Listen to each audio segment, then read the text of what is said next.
Setiap orang akan mendapat kad joker. Setiap orang akan mendapat kad joker. Dah lah. Jadi simulasi. Ni aku dah pegang. Aku lagi smart. Aku lah bonus. Aku pegang. Jadi sekarang setiap orang akan menerima 2 kad soalan.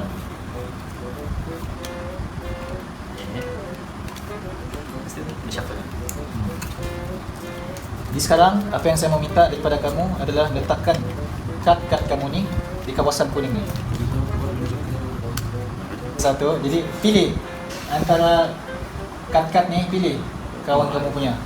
Saya pilih yang ini. Weh, Joker weh. Joker. Oh, kalu.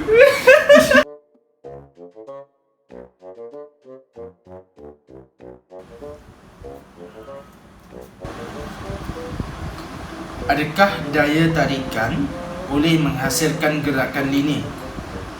Jawapannya tidak.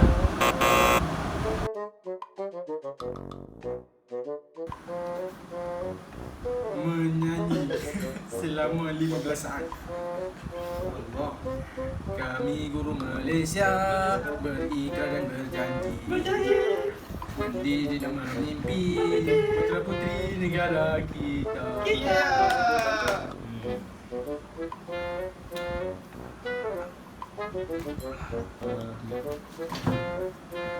Gerakan apakah yang paling kompleks dalam sukan? Gerakan umum.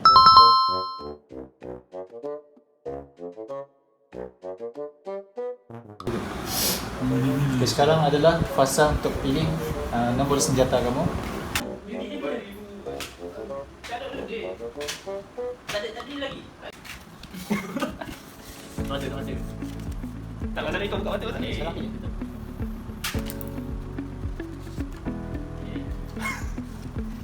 Okay, tunjukkan.